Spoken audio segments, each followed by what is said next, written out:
శ్రీ గురుభ్యో నమః. పురాణ పురుషుడు శ్రీకృష్ణుని జనన ఘట్టము, తత్సంబంధములైన విశేషములు, అందులోని ధర్మమర్మములు, తత్వమును, సందేశమును మనకు ఎంతో హృద్యముగా అందచేయునటువంటి పరమపావనమైన గ్రంథము ఈ పురాణ పురుషుడు అనేటువంటి గ్రంథము. అటువంటి ఈ గ్రంథమును మనము అధ్యయనము చేస్తూ ఉన్నాము. అందులో భాగంగా ఈరోజు 8వ అధ్యాయంలోనికి మనము ప్రవేశిస్తూ ఉన్నాము. ఇందులో అమ్మ శైలపుత్రి అమ్మవారి ప్రారంభ వర్ణనము ఉంటుందండి. ఎంతో బ్రహ్మాండంగా ఉంటుంది. వైశాఖ బహుళ తదియ నాటి సూర్యాస్తమయము మంచు కొండలను రాగరంజితము చేయుచున్న దృశ్యమును చూచుచూ లోయలో శతకోపుడు నడిచిపోవుచుండెను. చూచుచుండగానే లోయలోని ఆకాశమున ఎర్రరంగు తెర తొలగింపబడి నల్లని తెర దింపినట్లు చీకటి పడెను. దానిపై మరలా సన్నని తెల్లని తెర లాగినట్లు తూర్పు దిక్కు నుండి చంద్రబింబము వెన్నెల పొరలను ప్రసరింపచేసెను. తెల్లని తెర నుండి జారుచున్న కుచ్చుల నూలుపోగుల వలె కూడా మంచు తుంపరులు సాగినవి. జగన్నాటకమందలి రంగముల మార్పులను గమనించుచు నడుచుచున్న శతకోపుడు రెండుగా చీలిన కాలిబాట దగ్గర నిలబడి కొండల నడుమ మలుపులు తిరుగుచున్న బాట వైపునకు పరిశీలించెను. అంతేదో అలికిడి అనిపించినది. నిశీధమునందు పొదల నుండి ఇచురాళ్ల శబ్దములు వినిపించుచున్నవి.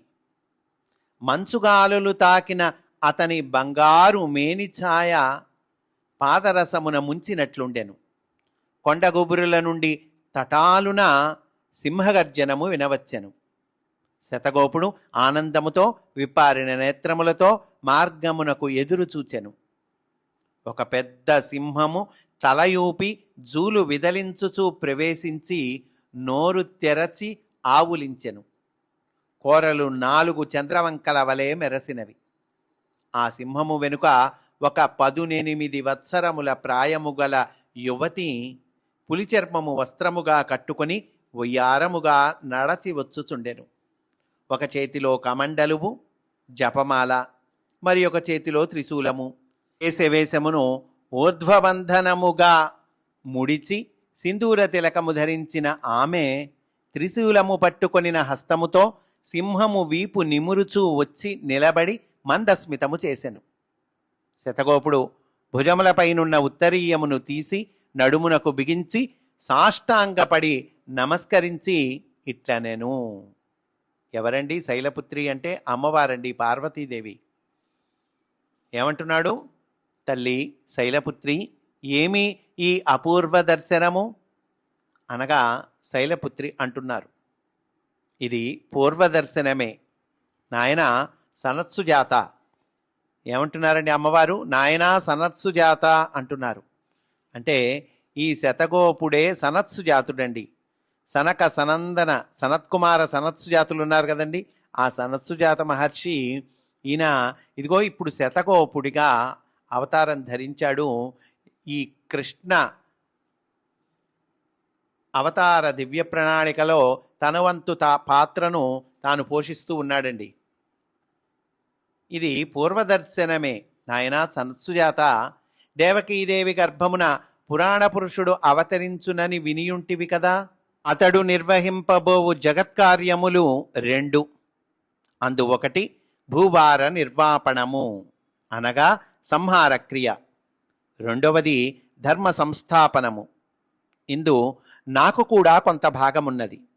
ప్రస్తుతము నేను వ్రజమందలి నందగోపుని భార్య గర్భమున యోగమాయగా నా అంశమును నిహితము చేయుచున్నాను.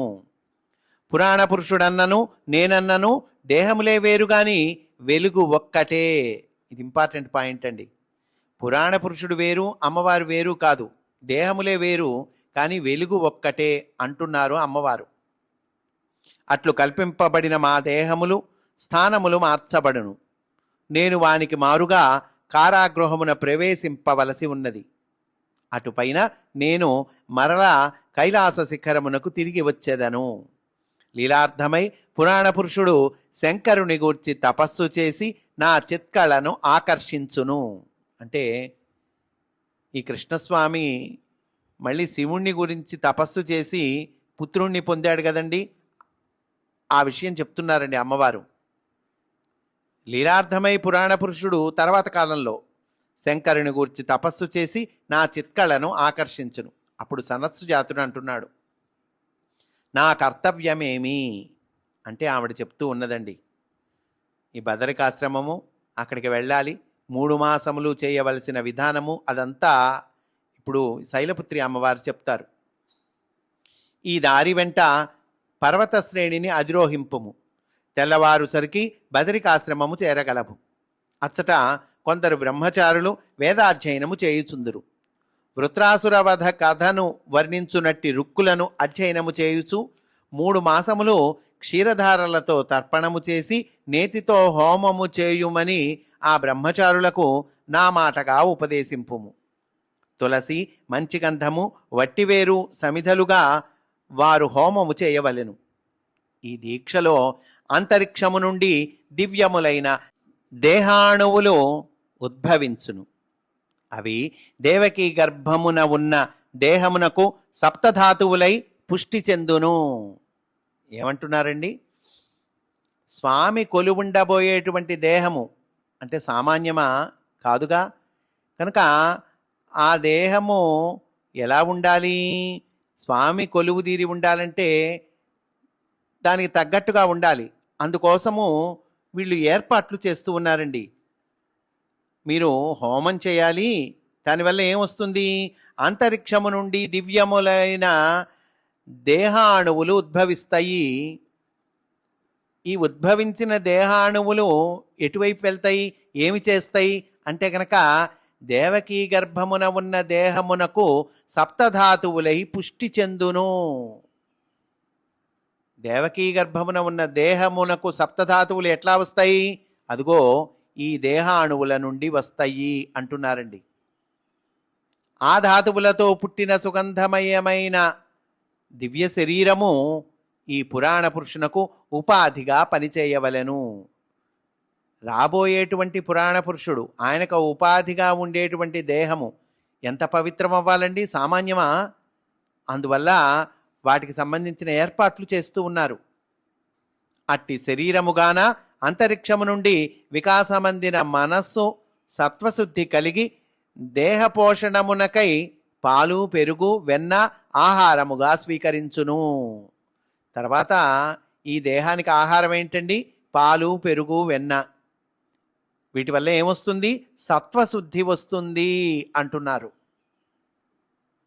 అప్పుడు సనత్సు జాతుడు అంటున్నాడండి, జగన్మాత పురాణ పురుషుని జననము అర్ధరాత్రమున జరుగుట సంభావ్యమని తోచుచున్నది.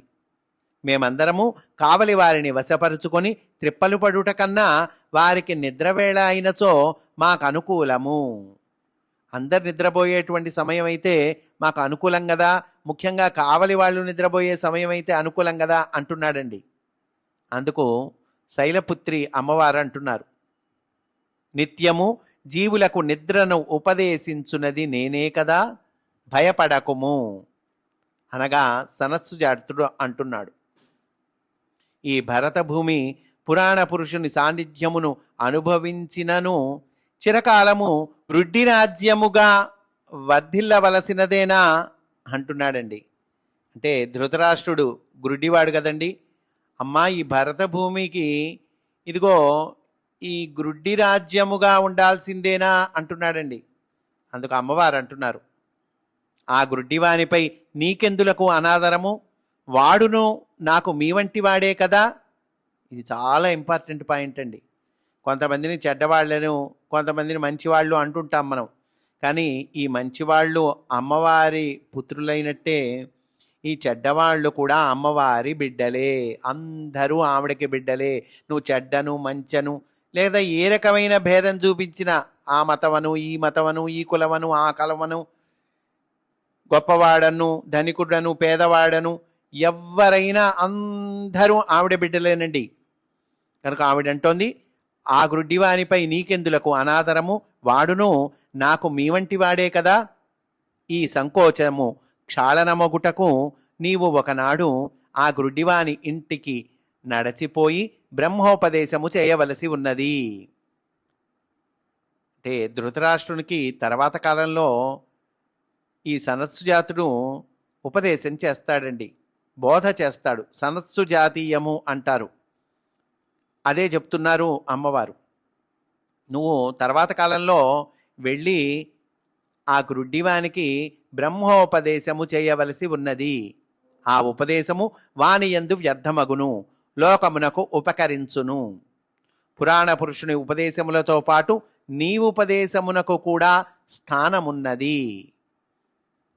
సనత్సు జాతీయము అని మనం ఈ రోజుకి చదువుకుంటున్నాము కదండి.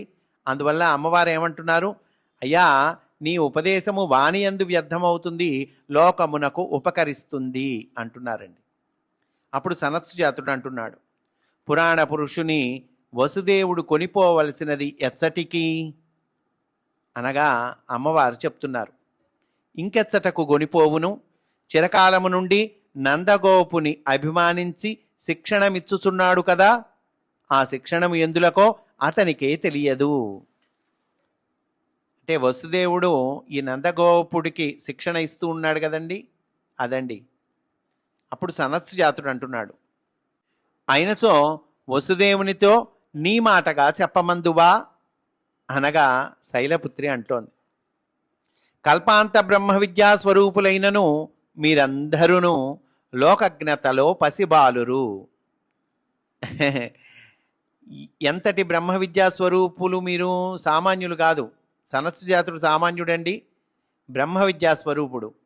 కానీ లోకజ్ఞతలో పసిబాలురు అంటున్నారండి అమ్మవారు. అంటే ఎంత బ్రహ్మ విద్యా స్వరూపులైనా లోకజ్ఞత ఉండాలి, లోకజ్ఞానం ఉండాలి అని అమ్మవారు అంటున్నారు. నీవు గర్గులకు ఈ వృత్తాంతము తెలిపి గర్గుల మాటగా మాత్రము చెప్పుమనుము అంటున్నారు. అంటే సనత్సు జాతుడు ఏమడిగాడు, నీ మాటగా వసుదేవుడితో చెప్పమంటావా అన్నాడు. అమ్మవారు ఏమంటున్నారు, గర్గుల మాటగా చెప్పు అంటున్నారండి. అప్పుడు సనత్సు జాతుడు అంటున్నాడు, తల్లి జరాసంధుడు అధర్వణ విద్యాదురంధరుడై భరతభూమికి సమ్రాట్టు కావలనని సంకల్పించుచున్నాడు. ఈ జరాసంధుడు ఎవరండి, అధర్వణ విద్యలో బాగా దురంధరుడట. ఇతని కోరికేంటి, భరతభూమికి సమ్రాట్టు కావలనని సంకల్పించుచున్నాడు అని అన్నాడు సనత్సు జాతుడు. అప్పుడు అమ్మవారు అంటారు, కావలనని వాంఛించుచున్నాడు, సంకల్పం కాదయ్యా అది వాంఛ, అతని కోరిక అంటున్నారు అమ్మవారు. అప్పుడు సనత్సు జాతుడు అంటున్నాడు, అతని ధ్యేయము కూడా వేద ధర్మ పరిరక్షణమే కదా. అంటే ఈ జరాసంధుడు అనుకుంటున్నాడు, నేను వేద ధర్మాన్ని పరిరక్షించాలి అనుకుంటున్నాడండి. దానికి అమ్మవారు చెప్తూ ఉన్నారు, అమాయకుడా, వేదమన్నచో మంత్రార్థములు కాదు, తనకు నచ్చిన మార్గము ధర్మమని బద్ధుడగు వాడెవ్వడును వేద ధర్మమును గ్రహింపలేడు. తనకు నచ్చిన వారిని నాకు బలి ఇచ్చువాడు జరాసంధుడు. జీవుల యుగాంత చరిత్రలలో జనన మరణములు నరజాతికి వలె మాకు లెక్కలోనివి కావు. కనుకనే జరాసంధుడసగిన నరబలులను వాని కర్మకు వదిలి ఆ దేహములు విడిచిన జీవులను నేను స్వీకరించి తిని. పరమేశ్వరుడు దయాస్వరూపుడు. అంటే భగవంతుడు ఎవరండి, భగవంతుడు దయాస్వరూపుడు. దయలేనివాడు, గర్వము చెందినవాడు, వేదము నెరిగినవాడు ఎట్లగును. ఈ జరాసంధుడు తనకు తాను ఏమనుకుంటున్నాడు, నేను వేదమును ఎరిగిన వాడిని అనుకుంటున్నాడండి, వేద ధర్మ పరిరక్షణము చేసేవాడిని అని అనుకుంటున్నాడు. కానీ దయలేనివాడు, అందరినీ చంపుతూ ఉన్నాడు కదండి. దయలేనివాడు, గర్వము చెందినవాడు, వేదమును ఎరిగినవాడు ఎట్లగును. ఇక నీవు పురోగమించి నీ కర్తవ్యము నిర్వర్తించి మరలా శతగోపుడుగా గోవ్రజమును చేరుకొనుము. ఇట్లు పలికి శైలపుత్రి సింహమును నడిపించుకొనుచు వెనుదిరిగి కొండ మలుపులలోనికి మాయమయ్యను. వెన్నెలలు పర్వత శిఖరాగ్రములపైనున్న మంచుపై ప్రతిబింబించి అన్ని శిఖరములను కైలాస శిఖరముల వలె తనత్సుజాతుని కన్నులకు గోచరించెను అని అంటూ ఈ అధ్యాయాన్ని పూర్తి చేశారండి. స్వస్తి వాసుదేవ.